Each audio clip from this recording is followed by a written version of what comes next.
Hey, what is up, guys? You're watching Epic Pokemon TCG, and in this video, guys, I'm going to be covering a Kingdra deck, which is one of the brand new cards out of Burning Shadows, and it's actually a pretty fun deck. I like it. So, Kingdra is pretty awesome, and there are some cards in here that I kind of want to switch around, some stuff I want to do, and I'm going to kind of talk about that as I go through the video and talk about the deck a little more. So, if you do enjoy the video, guys, make sure to give it a like and subscribe if you're not subscribed. And let's get into it. So, Kingdra has Brine, takes a single water energy. So does Tornado Shot. But what this does, it does 90 to one of your opponent's bench Pokemon. It has any damage counters on it. And of course, you don't apply weakness or resistance for bench Pokemon. And then Tornado Shot for 90 damage. Discard a water energy card from this Pokemon. And this attack does 30 damage to one of your opponent's bench Pokemon.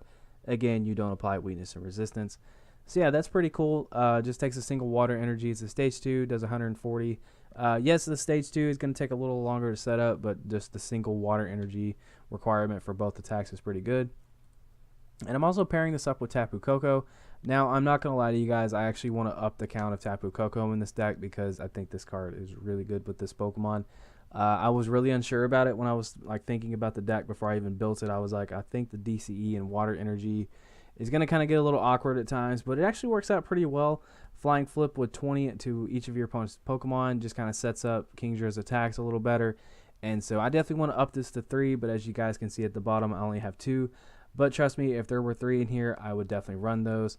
But I'm still not really 100% sure on whether or not I want to keep the Vulpix in here. I've used Vulpix a little bit, but not too much. With Beacon, search your deck for up to 2 Pokemon, reveal them, and put them in your hand.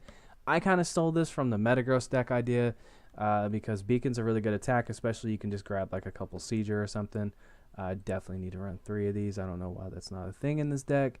But yeah, I kind of sat here and just looked at this deck, tried to figure out what I wanted to do with it, and I could never think of anything. But the strategy is very simple. Tapu Koko over there, I just covered that. You know, Flying Flips, 20 to everything. And then you can use Brine to kind of pick off stuff, and Tornado Shot can help, you know, set up some knockouts too. We also run Choice Band, so if you do hit the active, you're pretty much hitting for 120 for 1 water energy. So that's pretty cool. Tapu Lele is in here for Wonder Tag, along with a secondary Pokemon you can attack with. Wonder Tag, if you have an Ultra Ball in your hand and Tapu Lele is in your deck, that's pretty much a guaranteed supporter, which is extremely good. You just play it down on your bench, search for a supporter, and you go from there. Also has Energy Drive for 20 times each amount of energy attached to both Pokemon, which is very good. So that just gives you another Pokemon to attack with, kind of a big heavy hitter. You know, if you're facing something, they take 3 energies to attack you. You can throw a DCE and a Choice Band on there. And if you've been using Brine and Tapu Koko's Flying Flip, well, you see where I'm going. So that is just a Pokemon right there. I really want to up the Tapu Koko, and I want to up the Seizure count in this deck, probably 1 apiece maybe, just to kind of help get Kingdra out. And then of course Flying Flips is just such a good attack to start off with. All right, next up, we're going to be looking at the supporters. Starting off with 4, Professor Sycamore. I know people are kind of leaning towards 3 because discarding stuff now is a lot more risky than it used to be without VS Seeker in the format. So I kind of went for consistency, in all honesty. You know, just it's up to you guys what you want to play. Also run 4N. You know, with VS Seeker being gone, I like to up the supporter count a little bit. Really, this is a toss-up between Lily and Professor Kukui. Between which spot would be going towards the 3rd Seadra.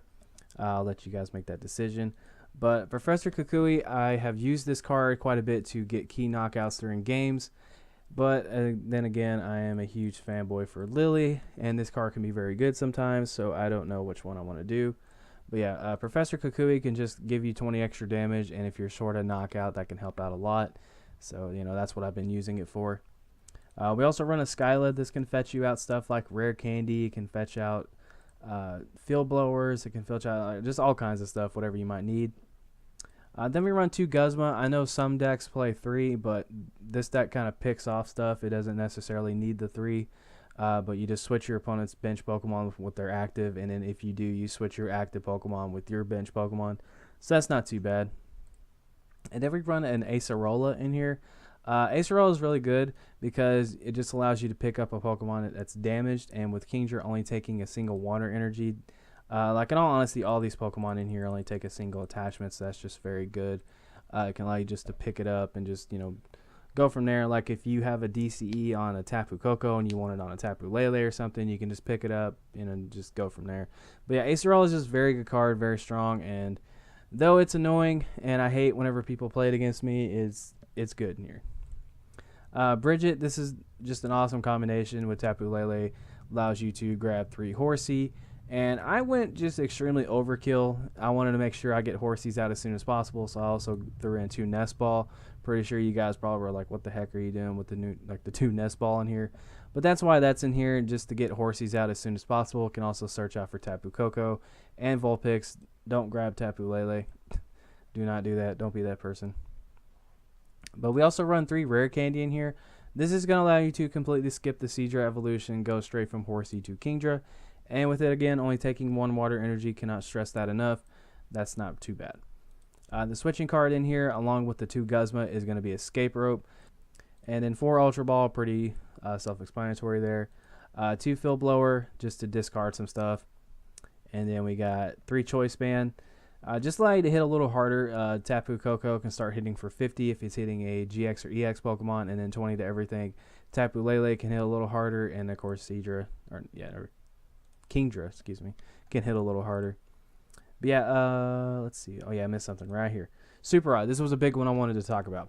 The reason why I went with Super Rod over Rescue Stretcher was because of the fact that Tornado Shot makes you discard an energy. Every time Electric Sprayer. So Tornado Shot, you do 90 and you discard a water energy. So I decided to go for Super Rod because you can shuffle in energy back in. So that's why I went with that one over Rescue Stretcher. So that way you can kind of conserve your energy, get it back.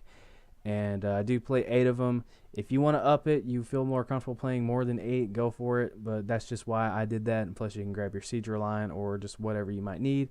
And then we got 4 DCE to round out the deck. So yeah, it's a lot of fun. It's not the best in the world, but I enjoy playing it. And I think besides probably the Tapu Koko and the Seadra, I would probably keep the list how it is. That's just my personal opinion on it. I don't know how I feel about the Vulpix. The Vulpix is like kind of and it kind of feels like I get to use it one time and it's just a free prize. So in all honesty, might think about just getting rid of the Vulpix and upping the Seadra and Tapu Koko count to 3 apiece. So yeah. If you guys did enjoy the video, make sure to give it a like, subscribe if you're not subscribed. I would have a gameplay to follow this, but my OBS has been jacking up horribly. And yeah, that sucks. So yeah, take care guys. I love you. I appreciate all the support guys recently on all the videos. It is much appreciated. And I will be back with some more decks soon because I'm definitely on that grind right now to get some more content out for you. And yeah, this is Epic Pokemon TCG, signing out.